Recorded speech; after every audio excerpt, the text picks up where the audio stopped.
it's difficult to know what's realistic and what's not, because if someone comes along and says, right, we'll invest in the club and with the budget's there, then I guess the caliber of manager suddenly increases and the pool becomes better.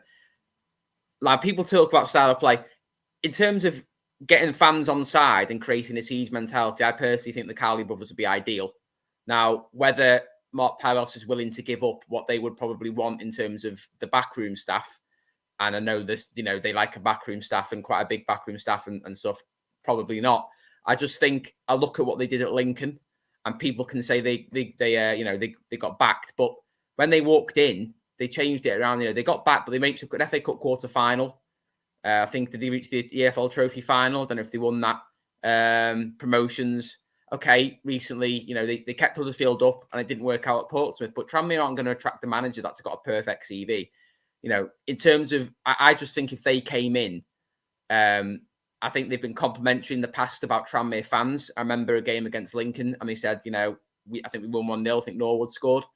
And they commented, he said their fans played a big part in that result. They were really loud and fair play to them. I just think they know that they can tap into that sort of siege mentality that Tranmere fans can create. And I think Mickey did so well when he came first, in the National League.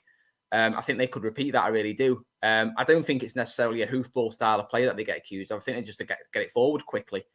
I think if fans are turning their nose up at the Cowleys, and I'm not sure what they're expecting, to be honest, because I probably even think that's unrealistic, but their stock maybe isn't as high as it used to be.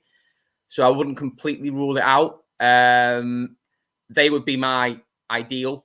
I think that would be perfect for Tranmere. I really do. And I also think Liam Richardson would be a great shout. Again, how realistic, I don't know.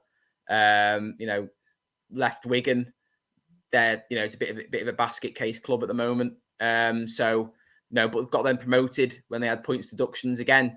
I just think Tranmere need to appoint someone who's sort of not on the. I mean, it's not an art. It's an art picking a manager, and Mark Palos hasn't had great success. You take Micky Mellon aside, Mickey Adams. I know a lot of people at that time, it's as good as we couldn't get, but he was on the way down. It was clear.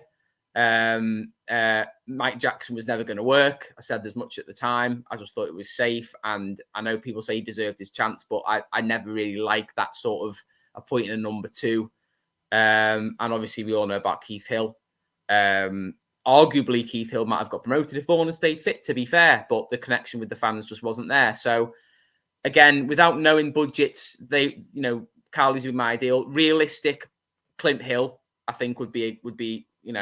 I know he's not got any managerial experience, but I know a lot of fans out there think that knowing the club is a prerequisite.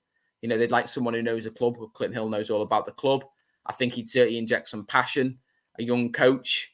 And I think he would get fans on side as well. So I think any of those names would be perfect. I personally, again, might be unrealistic, but I personally think the Cowleys would be ideal. But certainly, what can't be questioned, I don't think, is it's a massive, massive appointment this for Mark, because if we finish this season really poor and it peters out and we defeats, and the fans are already a bit low, morale's low, and he gets his appointment wrong, and next season starts badly, then we could be in real trouble real fast. So I just hope and pray that, we do our due diligence and we actually take, we take our time and we get this appointment right, because it's absolutely huge for the club, I feel.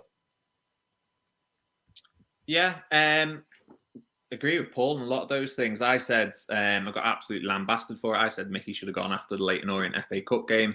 And I think that was the start of everything in terms of he's lost it. He should never have come back. Paul mentions Clint Hill there. Is that not just the most Tranmere thing, though, to get a former player, someone who knows the club, to get them in? Yeah, it gets the fans, hey, we've got him. What's the experience? Now, I'm not saying no to Clint Hill. QPR, he's got the experience. He's been around a lot. I don't know what he's like as a manager. But then again, I'm also one of those people that are saying, give someone who's not been around the block for however many years, give them a chance. Duncan Ferguson's now at Forest Green, and he said they're going to go down. But he said he's there for the long run, see what he does in League Two next year. An appointment like that, I think, would be quite interesting. We're not going down, we're not going up. I think next year, even if we get off to a bad start, I still don't think we'd go down. I think we're going to be mid-table side for the next 2 years, 3 years. But as Paul says, this is a big appointment on who we bring in next. Now, the Cowley brothers tick all the boxes for you.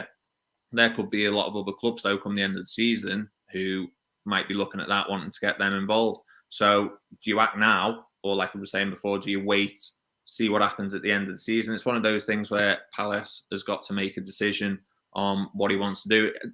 Is he going to hold his nerve and wait to the end of the season, or is he going to see if investment comes in, whatever, do it that way? In terms of, I'm going to sound like I'm going to contradict myself now. I think someone like Paul Cook at Chesterfield would be quite a good appointment.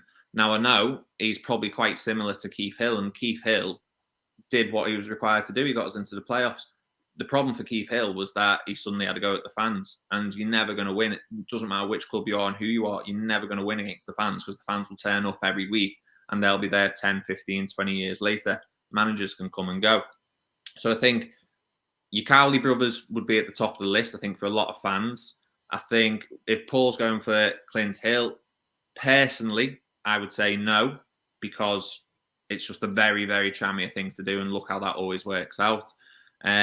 If you want stability, if you want someone who's going to, make that siege mentality of Prenton Park, I don't think he can look past Paul Cook. But again, he might get Chesterfield up through the playoffs. Be interesting to see what happens there. So, yeah, it's one of them. I don't envy Mark Palios having to make that decision. He does have a track record of getting it wrong. I would say Keith Hill, he wanted to get in the playoffs, got in the playoffs.